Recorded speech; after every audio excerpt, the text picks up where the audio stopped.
नमस्कार, मैं हूं Rahul Rajput. News nation news state के सम्मेलन पूर्वांचल पावर मिशन शक्ति में आप सभी का स्वागत है। पूर्वांचल में अहम रोल निषाद समाज के लोग अदा करते हैं, सरकार बनाते भी हैं, गिराते भी हैं। और ऐसे में आज निषाद समाज की बात करेंगे। डॉक्टर संजय निषाद जी, राष्ट्रीय अध्यक्ष निषाद पार्टी और एमएलसी। डॉक्टर संजय निषाद जी, आपका बहुत बहुत स्वागत है हमारे सम्मेलन में। सवाल आपसे पहले पूर्वांचल को लेकर ही होगा कि पूर्वांचल की गणित में आपका क्या रोल है, पूर्वांचल के सियासत में क्या आप उस ताले की कुंजी हैं जो 2022 में खोलेंगे?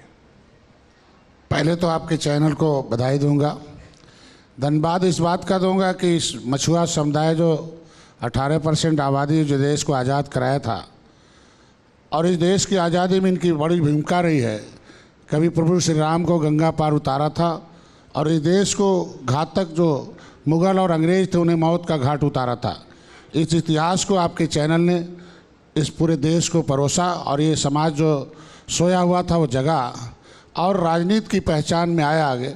और 13 जनवरी 2013 को हमने संकल्प दिया निषाद राज के किले पर और उन्हें बताया कि कभी प्रभु श्री राम और निषाद राज के हाथ में सत्ता थी तो राम राज था, तब घर में ताले नहीं लगते थे, तब सोने की चिड़िया थी, जीडीपी ग्रोथ 33.5 था और 75% एजुकेशन था। मैं नहीं कहता हूँ, जस्टिस ऑफ इंडिया नाम की बुक में अमर सेन जो नोबेल प्राइज़ है उन्होंने लिखा है। तो अगर वो फिर वो इतिहास पुनः आ जाए तो राम राज तो आ गया, लेकिन निषाद राज के बिना अधूरा है कि राम के कैबिनेट में जब निषाद राज थे तब राम राज आया था। तो फिर से 2022 की कैबिनेट में ये निषाद मछुआ समुदाय चाहता है कि पूर्वांचल की बात जो कर रहे हैं आप, उसमें आपने देखा होगा 2014 में मैं आया था, तब पार्टी 13 जनवरी 2013 को मैं संकल्प लिया था। 16 अगस्त 2016 को मैं पार्टी रजिस्टर्ड कराया और 17 में चुनाव लड़ा। 2017 में आपने देखा होगा मेरा एक विधायक है, 4 अदालतें हैं, राज्यसभा, लोकसभा, विधान परिषद, विधान सदन, और चारों में एक एक वकील हैं। और चूंकि जहाँ से न्याय की उम्मीद थी वहाँ से अन्याय होता था, तो इसलिए पहला सिद्धांत बना कि इस देश को न्याय दिलाने के लिए अगर ये लोग हजारों लोगों मछुआरे जो है नदियों में मारे गए, अंग्रेज़ों के द्वारा मारे गए, तो देश संविधान बना, संविधान में सबका हिस्सा बराबर है, सबको मिल जाए, उसके लिए इन्होंने पार्टी खड़ी की। पहला चुनाव लड़ा, एक मेरा विधायक है, 3000 4000 वोट से सपा बसपा हार गई। मैं नई पार्टी थी, 40,000 50,000 52,000 56,000 वोट आए। तब ये पता चला कि ये जो नेता मिलते थे इनको पता चलता था हमारी गिनती 5,000 3,000 4,000 अपने कागजों में कर रखा था। लेकिन जब वोट पड़ा 2017 में तब आया। 2018 में उपचुनाव हुआ, उसमें गोरखपुर, फूलपुर, कैराना, नूरपुर में भी एक इतिहास होगा, देखे होंगे आप। 2019 में हम लोग साथ एक परिवर्तन लाना चाहते थे कि 30 साल से दलित की राजनीति करने वाली बहन जी, पिछड़ों की राजनीति करने वाले माननीय मुलायम सिंह के समाजवादी पार्टी, दोनों को 33 साल से अलग अलग थे। किसी कारणवश उन्हें एक प्लेटफार्म पर लाया गया और एक इतिहास रचा गया। लेकिन 2019 में किस तरीके से उन्होंने उसको बिखराव किया, हम ही उसे फेविकोल बने थे, हम ही को हटा दिया गया और एक सीट के बिना उन्होंने अपने मरना स्वीकार किया, हमें मारने में अपना मरना स्वीकार कर लिया। और 2019 में आपने देखा होगा कि सपा और बसपा का वोट इकट्ठा हुआ और मैं मोदी जी के साथ खड़ा हुआ और 40 सीट पूर्वांचल में आप ऐतिहासिक जीत दिया। तो वोट की गिनती इनकी नहीं होती थी, अब वोट की गिनती हो गई, पता चल गया। 40 सांसद ये बात करते हैं कि निषाद पार्टी और डॉक्टर संजय और मछुआ समुदाय की देन है कि जो हम लोग सांसद में आसानी से आ चुके हैं। तो उस गणित को देखते हुए मैं तो सभी पार्टियों से अपील करता हूं कि 70 साल से ये पूजनी बिरादरी है, निषाद राज गुरुराज महाराज के वंशज हैं, इनको सभी लोगों को सम्मान देना चाहिए। इनका जो लिखा हुआ और संविधान में हिस्सा है आरक्षण का, उसे लागू कराने के लिए बसपा ने स्टे लिया, बर्बाद हो गई। सपा भी ऐसा 17 पिछड़ी जातियों के नाम पर इन्हें गुमराह करती रही, क्योंकि संविधान में इनका मझवार नाम से लिखा हुआ है, मझवार तुरैया गौड़। तो संविधान में जो शब्द लिखे जाते हैं उससे भविष्य निर्माण होता है। बाद में इन्हें हमारा मामला एक्सप्लेनेशन का था कि भाई 1970 में 1961 में गिनती हुई थी जातियों की, उसमें हम मझवार नाम से 70 लाख थे, लेकिन इन लोगों ने इन्हें कलम से मारते मारते 2011 में 3000 कर दिया। तो जो मरेगा, मरता कुछ न करता कुछ न कुछ ज़रूर करेगा ना, तो 3000 कर दिया, मेरे लोगों ने दोस्ती तोड़ दी, ख़त्म हो गए। तो आज ये जो हमारा पूर्वांचल नहीं पश्चिमांचल में भी है, हम नामों से है, इनकी गलती क्या है? इनकी गलती कि हम मझवार और तुरैया नाम से अनुसूचित जाति की सूची में सूचीबद्ध थे। तो जिन जातियों को 1931 में जनगणना हुई थी, तो जो जाति नहीं थे सरनेम को भी इन लोगों ने जाति में गिन दिया, और सरनेम को गिनती पिछड़ी में डाल को इनके जो आरक्षण का मुद्दा रोक दिया गया। तो उसी को दुरुस्त कराने के लिए पार्टी का निर्माण हुआ है। 66 समूह अनुसूचित जाति की सूची में है। 578 जातियों ने इस देश को आज़ाद कराने के नाम पर अंग्रेज़ों ने कानून बनाकर उजाड़ा था। तो उन 578 जातियों को जगाकर मैं चाहता हूं कि उन्हें एक संविधान में जो पहला अंथा सैमन अंगार कमेटी 1949-50 बना था, जो पटेल जी की अध्यक्षता में बनी थी, उनके वो अंगार कमेटी का रिपोर्ट जरूर लागू होना चाहिए। सारा कमेटी रिपोर्ट, सारा कमीशन का रिपोर्ट लागू हो गया, लेकिन जिस देश को आज़ाद कराने वाले जो 578 जातियों के लिए जो कमीशन बना था, Ananthasayanam criminal tribes act inquiry committee, Ananthasayanam Ayyangar committee 1949-50, वो लागू होना चाहिए। और उसी को लागू कराने के लिए ये निर्बल इंडियन शोषित हमारा आमदल का निर्माण हुआ, क्योंकि वो लड़ने वाले जो 578 जातियाँ थी वो सबल थे, शरीर से, मन से, धरती से, पैसे से, लेकिन कानून बनाकर उन्होंने उन्हें निर्बल कर दिया। उन निर्बलों को इकट्ठा करके फिर से इस नए राष्ट्र का, नए भारत के निर्माण के लिए निषाद पार्टी का गठन हुआ। सबल बनने की कोशिश है ये। सवाल आपसे, जब तमाम पार्टियों की आप बात कर रहे हैं, सवाल आपसे करूंगा मैं, फोटो आई आपकी, मुलाकात हुई लेकिन बात बाहर तक नहीं आ पाई। देखिए, जेपी नड्डा जी से कल मुलाकात हुई और बात बाहर तक नहीं आ पाई, क्या बात बनी कुछ? 70 साल से सभी समुदाय के लोग वोट डालते रहे हैं। जय भीम बोलने वालों को किस तरीके से बहन जी के कमरे में रखा जाता है, बगल में कभी कुर्सी नहीं लगती, बोलने की इजाज़त नहीं है। माननीय विशंबर निषाद थी हमारे बिरादरी के, उन्हें MLA बनाया गया, मंत्री बनाया गया। एक लड़के ने उन्हें ज्ञापन दे दिया कि माननीय मंत्री जी, बहन जी से आरक्षण के मुद्दे बात करिए, हमारा भी संविधान में लिखा हुआ है। उनके बिरादरी का अध्यक्ष था, इमीडिएट बात करता बहन जी से, उनका मंत्रालय छीन लिया जाता। जिस जगह बात करने की छूट न हो 70 साल से, इस जो नेतृत्व करने के, बात करने की छूट न हो, कभी बगल में बैठाने की इजाज़त न हो, वहाँ शीर्ष नेतृत्व बैठकर वकालत हो रही है। जो फोटो आई है उस पर भी बात कर लीजिए। निश्चित रूप से उसमें बात हुई है कि आरक्षण के मुद्दे पर उन्होंने कहा कि भाई आपके लिए SP गोयल जी जो उनके सचिव हैं माननीय मुख्यमंत्री जी के, सिद्धार्थनाथ सिंह, दो जो लगे हुए हैं कि अब ये तय हो रहा है कि आपको रुकाऊ नहीं टिकाऊ आरक्षण चाहिए। इससे पहले जितने आरक्षण के सर्टिफिकेट के लिए शासनादेश होते थे वो 1 हफ्ते के अंदर कोर्ट स्टे कर देती थी। इसके मतलब शासन का नियत ही सही नहीं था, ऐसा लेकुना वाला देते थे कि जो कोर्ट स्टे कर दे। इस बार फूक फूक कदम हो रहा है कि संविधान में मिला हुआ जो मझवार तुरैया नाम से आरक्षण है वो मिले और कोर्ट से स्टे न हो। सारे पहलुओं पर 2 आदमी लगा दिए। दूसरा बात हुआ सीट के लिए। सीट के लिए भी उन्होंने कहा भाई जल्दी हम लोग बैठते हैं दिल्ली में, उस पर आपका जो तय हुआ कि निषाद पार्टी कुछ अपने सिंबल पर सीट लड़ेगी और भारतीय जनता NDA इस बार 403 पर जितना लक्ष्य निर्धारित की उससे ज़्यादा। तीसरी बात उनसे बात हुई कि जो गोरखपुर लखनऊ में एक रैली प्रस्तावित थी 21 नवंबर को विश्व मछुआ दिवस पर, लेकिन माननीय प्रधानमंत्री के आने की वजह से टल गया था, तो उन्होंने कहा कि हम आगे टाइम देते हैं। लेकिन अब कल तय हो गया कि निषाद राज महाराजा गुरुराज निषाद का जो किला परशुराम जहाँ से गंगा पार उतारे गए थे, वहाँ राम की बड़ी गली लगे मूर्ति लग रही है और एक पार्क बन रहा हो। इतिहास है कि कभी इस धरती पर के इतिहास रहा है। तो अब वहाँ आने के लिए प्रधानमंत्री और माननीय अमित शाह जी दोनों लोगों को लाने का चल रहा कि उस मूर्ति को उद्घाटन में लाया जाए। तीसरी बात हुई हमारे लोगों के समायोजन की बात थी कि भाई हम जब NDA के घटक हैं तो हमारे भी लोगों को, भारतीय जनता पार्टी, हमारे भी शासन प्रशासन में हमारे लोगों को समायोजन होना चाहिए। मुकदमे की वापसी का था, उन्होंने कहा सब काम हो रहा, अब विधिवत आपके लिए लगा दिए गए हैं जल्दी से। हमारी सुरक्षा की बात थी, कल उन्होंने वायुसेना सुरक्षा दे दिया। बस जो भी बातें और वार्ता होती है उसे हम शेयर कर देता हूँ। मैं सबको मैसेज कर दिया था जितनी बातें थी, उसमें कोई गोपनीय बात ऐसी नहीं है। निषाद समाज की बात हो रही है, हालांकि आपने झंडा बुलंद किया, अचानक से कुछ पार्टी बिहार से भी आ जाती, कुछ निषाद के नेता बनते जा रहे हैं। ये निषाद वाली राजनीति उत्तर प्रदेश और खासकर पूर्वांचल में, उसे लेकर क्या कुछ कहा जाए? क्योंकि अब तो हर कोई निषाद का नेता बनना चाह रहा है। कम से कम ये लीडरलेस सोसाइटी थी। मैंने 13 किताबें लिखा है, मैंने इनके लिए ट्रेनिंग सेंटर खोला है।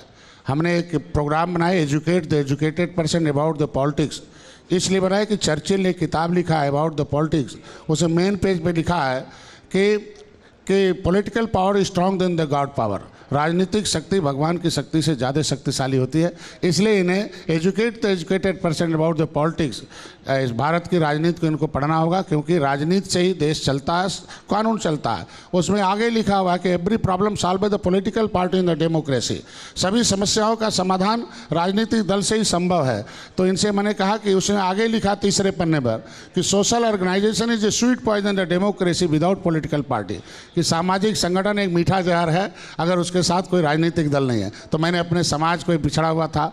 इनके साथ और भी तेली बड़े लोहार कहार पाल हैं जिनकी संख्या कम है। ये जैसे सब्जी का राजा, कि जिधर भी जाते हैं आलू के तरह ये बर्बाद हो जाते थे, इनके साथ और भी जातियाँ बर्बाद हो जाती। तो इनके अंदर ये लीडरलेस सोसाइटी थी, इनके अंदर लीडरशिप डेवलप करने के लिए मैंने इनको बताया कि जो कुछ जानती न हो राजनीति के बारे में उसे जनता कहते हैं, जो जान जाए उसे नेता कहते हैं, और जो लड़ाई लड़े उसे नेतृत्व करता कहते हैं। तो हमने इनको अखाड़े का पहलवान शुरू कर दिया, इन्हें ट्रेनिंग दिया। ट्रेंड, मैंने कहा भाई देखो अंग्रेज ट्रेंड होके आए थे, ट्रेंड अंग्रेज इस देश को गुलाम बनाया और इस देश की जीडीपी ग्रोथ को घटाया, इस देश का रुपया विदेश में ले गए। जब अंग्रेज इस देश से, मैंने इनको पढ़ाने की कोशिश किया कि जब इस देश में रामराज और निषाद राज की सत्ता थी तो जीडीपी ग्रोथ 33.5 था, तब हम दुनिया में 30 गुना अमीर थे। ये इतिहास कहता है, इकोनॉमिक एविडेंस कहता है। जब मुगल आए थे तो मुगल 30 गुना गरीब थे, हम 30 गुना अमीर थे। 750 बरस में मुगलों ने केवल 10 गुना लूट पाए थे। अंग्रेज जब आए, पावर ऑफ ट्रांसफ़र मुगलों ने दे दिया, तो $1 का बिस्कुट $20 में अंग्रेज खाते थे, मतलब 20 गुना अंग्रेज अमीर थे। जब हम लोग मार कर भगाने लगे उन्हें तो $1 का बिस्कुट $1 में खाने लगे। और आज के दिन में एक अंग्रेज आते $1 देते 76 बिस्कुट करते हैं। तो ये इकोनॉमिक पॉलिसी कौन बदलेगा? तो मैंने उनसे बताया कि कांग्रेस जब थी तो विदेशी कंपनियां पॉलिटिकल पार्टनर थी, इसलिए इस देश का रुपया चला गया। सपा, उत्तर प्रदेश की हम खास बात करते हैं राजनीति में, कि सपा आई पॉलिटिकल पार्टनर अमर सिंह को बना दिया, बसपा आई पॉलिटिकल पार्टनर सतीश मिश्रा को बना दिया। तो मैंने इनसे पार्टनरशिप की बात कर रहे हैं आप, बीजेपी के साथ आपकी पार्टनरशिप है, खासकर पूर्वांचल में। निश्चित रूप से छोटे दल क्या सौदेबाजी ज्यादा करते हैं, उससे नीतियों पर भी असर पड़ता है? निश्चित रूप से सौदेबाजी नहीं, छोटे दल संघर्ष करते हैं। संघर्ष इस बात का करते हैं कि पिछली सरकारें अगर इनके लिए दे दी होती, अगर मछुआरों को, प्रियंका जी आ रही कह रही हैं मछुआरों को ताल नदी देंगे, आरक्षण देंगे, इनका हिस्सा देंगे, इसके लिए 70 साल से दिया नहीं ना। 5 राज्य वहाँ देना चाहिए। आज के दिन में सारे लोग ये कह रहे हैं कि मछुआरों को मिलना चाहिए। तो दे दिए होते तो हमें पार्टी बनाने की क्या जरूरत थी? हम तो हाथी के साथ भी रहे ना, हम तो साइकिल के साथ रहे। जो नेता मेरे रहे शायद वो जिंदा ही नहीं है मांगने के चक्कर में, चाहे महेंद्र सिंह राजपूत हो, धनीराम वर्मा हो, रघुवर दयाल वर्मा, मनोहर लाल, जयपाल कश्यप, झूरी बिंद, जमुना निषाद, फूलन देवी। हमारे यहाँ आवाज़ उठाने वाले को धरती से उठा दिया जाता। मैं तो धन्यवाद दूंगा अपने कार्यकर्ताओं को कि एक सेना बनाया, अब कोई अंगुली नहीं दिखा सकता हम लोगों की तरफ, और हमारे नेता जिंदा अपनी आवाज़ उठा रहे हैं। तो सौदेबाजी की बात नहीं करिए, इनको संघर्ष की बात करिए कि हर जातियों के लोग संघर्ष कर रहे हैं। 70 साल की पिछली सरकारों के नाकामी का फल है कि वोट तो सबका लिया, वही चंगो मंगो जो लखनऊ दिल्ली के अगल बगल के हैं वही हीरो रहे, और गांव की जनता अभी भी जीरो है। उसके लिए मैं किसी को जाति की बात नहीं करूंगा। जाति के नाम पर वोट लिया, पार्टी बनाया, लेकिन अगर दे ही दिया होता तो शायद आज दलित की दशा नहीं खराब होती। आज भी यादव भी परेशान है, दलित भी परेशान है, क्योंकि उस आरक्षण पर केवल 3000 परिवार कब्जा किया हुआ है। चाहे पिछड़े का आरक्षण हो, चाहे दलित का आरक्षण हो, तो 3000 परिवारों से मुक्त होना चाहिए, और रिक्शे वाले के बच्चों को, गरीब के बच्चों को आरक्षण मिलना चाहिए। मेरी ये लड़ाई है, चाहे जो भी मेरे ऊपर। निषाद समाज की बात तो फूलन देवी जी ने भी की थी, और किस तरीके से निषाद समाज को लेकर कुछ लोग उनके कटआउट भी लगाते नजर आए और ये बताने लगे कि हम निषाद समाज के सबसे बड़े हितैषी हैं। फूलन देवी की नीतियों का सराहना करना चाहिए, फोटो से नहीं। फूलन देवी जो चाहती थी कि गरीबों का भला हो, फूलन देवी चाहती थी कि महिलाओं पर अत्याचार बंद हो जाए। अगर फूलन देवी को न्याय मिला होता तो शायद बंदूक नहीं उठाती।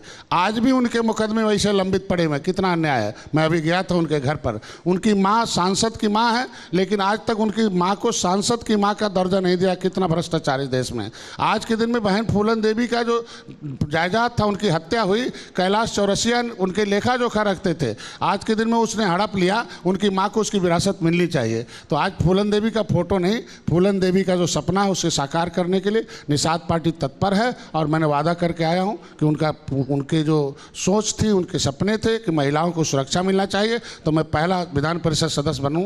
मैं पहली आवाज़ उठाऊंगा कि गांव में सेल्फ डिफेंस बनना चाहिए, महिलाओं की सुरक्षा के लिए, बच्चों के लिए सुरक्षा के लिए सेल्फ डिफेंस बनना चाहिए। और 16 साल प्रधानमंत्री रही इंदिरा गांधी, बहुत महिलाएं मुख्यमंत्री रही हैं, लेकिन महिलाओं के लिए विशेष कानून नहीं बना। ये आधी आबादी है, ये शिक्षिका है, बच्चों के पालती हैं, इनका पुराना नाम मालकिन था, लेकिन कहाँ गया इनका पैसा, कहाँ गया इनका शिक्षा, स्वास्थ्य, रोजगार। ये बेचारे इस तरीके 70 साल से, इनके लिए विशेष कानून बनना चाहिए।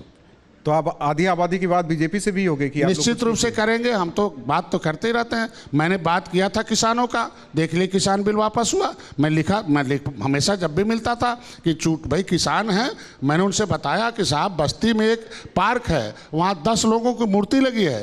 तो मैं पूछता हूँ किसकी मूर्ति है, तो ये पता चलता वो किसान हैं, पिछली सरकारों में गन्ने का मूल्य मांगने गए थे, गोली मार दिया। तो कम से कम ऐसा नहीं होना चाहिए। किसानों के हितों के लिए आप जो भी किसान चाहते हैं अभी करिए। बाद मैंने उनसे कहा था कि भाई किसानों के लिए, धोती वाले के लिए ये पैंट वाले कैसे कानून बनाएंगे। धोती वालों के लिए एक आयोग बने, उसमें किसान उसका अध्यक्ष रहे और एक्सपर्ट उनके सहयोगी रहे। मैं प्रधानमंत्री को धन्यवाद, एक लाइन प्रधानमंत्री को धन्यवाद दूंगा कि उन्होंने किसान बिल भी वापस करने की बात कर दी और एक समिति, एक आयोग गठन की बात कर दी कि जिसमें किसान अध्यक्ष होगा और एक्सपर्ट उनमें सहयोगी होंगे, कोई अधिकारी उसमें नहीं होगा। मैं उन्हें धन्यवाद देता हूं। राकेश टिकैत कह रहे कि एमएसपी से नीचे कुछ नहीं चाहिए तभी आंदोलन खत्म होगा। किसान राकेश टिकैत के पिताजी किसानों के नेता थे। ये टिकते ही नहीं अपने, टिकैत का नाम टिकते नहीं अपने जगह पर ना, कभी इधर कभी उधर कभी इधर। अगर किसानों की बात करते हैं तो किसानों के बीच में रहें, उन व्यापारियों के बीच में न रहें जो व्यापारी हैं आज के दिन में, जो आढ़तियाँ हैं उनके बीच में न रहें। आढ़तिया किस टिकैत को ओढ़ रखे हैं। आढ़तियाँ जो है, जो किसानों के बीच में, सरकार के बीच में दलाली करते हैं, उनका वो आज के दिन में, मैं कहता हूँ शुद्ध किसानों की बात करें, उनके बच्चों की शिक्षा की बात करें, उनके रोजगार की बात करें, किसानों की बिजली की और उनके खाद की बात करें। ये बात करें ना कभी कि भाई एक कोई भी माचिस बनाता है, एक कील बनाता है, एक कांटी बनाता है, अगर जो है कोई व्यापारी, तो उसका जो सीए है, उसकी जो कमेटी है, वो उसकी जो कंपनी है वो तय करती है कि कील इतने में बना है और इतना रुपया इसका दाम लेंगे। लेकिन किसान गांव में अनाज पैदा करता है, ये अन्नदाता, ये सताया जाता है, इसका दाम पार्लियामेंट में नहीं तय होना चाहिए। इसके लिए एक एसोसिएशन बनना चाहिए, जो मोदी जी ने जो समिति बनाई है, मैं बधाई दूंगा कि उस किसान जो बनेगा वो दाम तय करेगा कि मेरा अनाज क्या रेट मिलना चाहिए। किसान का दाम नेता तय करे दिल्ली, मैं इसका विरोध करता हूँ। किसान का दाम किसान तय करे, जिस तरीके से व्यापारी तय करता है। और कृषि को भी व्यापार के कानून के हिसाब से उसे सुरक्षा मिलना चाहिए, उसे व्यवस्था मिलना चाहिए, उसे छूट मिलना चाहिए। आपने राकेश टिकैत के पिताजी को याद किया, उससे एक सवाल और भी करना चाहूँगा। आपके सुपुत्र सांसद, आप एमएलसी, ऐसा ना हो कि जो आंदोलन चलता है किसी समाज के लिए कि वो समाज में आए, उन्हें आगे रखा जाए, लेकिन देखा गया अब तक जो परिपाटी रही है केवल उसी परिवार का भला हुआ, बाकी समाज का नहीं हुआ। ऐसा कुछ लोगों के पास है। पिछले लोगों ने परंपरा रखी है। उस परंपरा को मैं, निषाद पार्टी, हमारी एक एग्जीक्यूटिव कमेटी है, वो निर्णय लेती है। शायद निषाद पार्टी में कुछ विशेषता है कि जो 3 साल के अंदर तहलका मचा रखा हो, 7 साल के अंदर 70 साल का इतिहास बदल दिया हो। 30 साल से जंगल राज था, हाथी साइकिल का ख़त्म हो गया, 3000-4000 वोट से ख़त्म हो गए, 40,000-50,000 वोट इकट्ठे किया। तो तहलका मचा। मेरे वहाँ एग्जीक्यूटिव कमेटी है, हमारे यहाँ तय होता है कि जो एक्सपर्ट हो, जो अनुभवी हो, चेहरा से नहीं, जो अनुभव हो जिसके पास, उसको वकालत में जाओ वकील करने के लिए। अनुभवी वकील है। 30 साल से मैं काम कर रहा हूँ। 90% लोग राजनीति के शिकार हैं, 10% हिस्सेदार हैं। 10 राजनीति के शिकार क्यों हैं? उनकी एक सोच है कि भगत सिंह पैदा हो पड़ोसी के घर में, भगत सिंह हमारे घर में न पैदा हो। तो 10% जो राजनीति के हिस्सेदार हैं वो पड़ोस भैया भगत सिंह मेरे घर में पैदा हो। इंजीनियर प्रवीण निषाद की नौकरी मैं छुड़ा के लाया हूँ, सरवन निषाद की नौकरी मैं छुड़ा के लाया हूँ, डॉक्टर अमित को नौकरी दांव पर लगा के मैं लाया हूँ और उन्हें अनुभव दिलाया। अब हमारे लोग हैं, अभी 1 सीट मिली थी तो बेटा है, अब हमारे पास सारे पार्टी के लोग बेटा हैं। हमारा परिवार संघर्षों का परिवार है।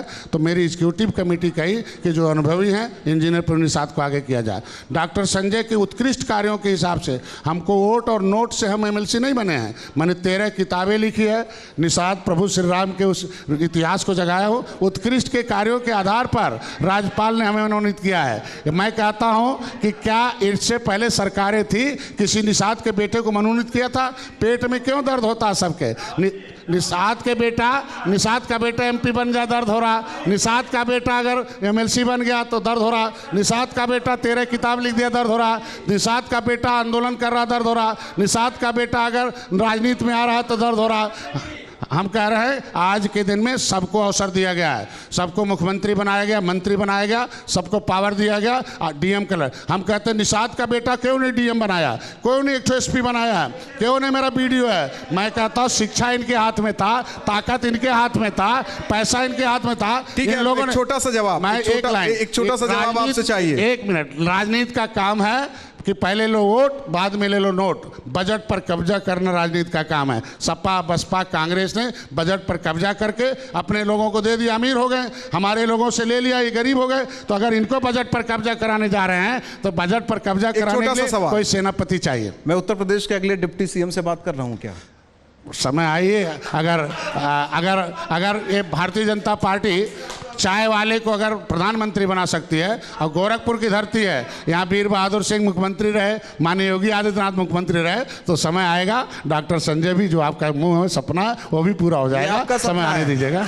ये आपका सपना है, आपने इस पे मेरे इस पूर्वांचल का सपना है। पूर्वांचल ने 9 प्रधानमंत्री दिया है, दर्जनों मुख्यमंत्री दिया। आज पूर्वांचल की देन है कि जो उत्तर प्रदेश पूरा चमक रहा है। ये रहा, समय आने दीजिएगा। काम का गुणगान होता, नाम का नहीं है। ये हमारे कार्यकर्ताओं पूर्वांचल का सपना है। हमारी 18% आबादी का सपना है। 3% के लोग अगर मुख्यमंत्री बन सकते हैं तो 18% आबादी वाले एक बेटा, और जो प्रभु श्री राम के कैबिनेट में रहा हो और राम का कैबिनेट में जाकर निषाद राज रहे हो, तो हमें भी अवसर देने के लिए पार्टी बनी है। आएगा समय, आएगा।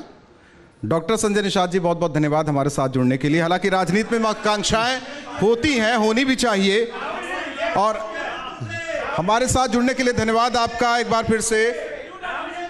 सवाल यह है कि गोरखपुर और पूर्वांचल में निषाद समाज को लेकर राजनीति बहुत हो रही है, क्योंकि 120 से ज्यादा जिलों में वोट बैंक है। हालांकि संजय निषाद जी का कहना था कि हमेशा दूसरी सरकारों में हम रहे, लेकिन जो हमारा हक था, संवैधानिक हक, वो नहीं मिला। हम बीजेपी के साथ इसी मुद्दे पर आए हैं और अपना हक लेकर रहेंगे। और इसी के साथ इस सेशन में बस इतना ही।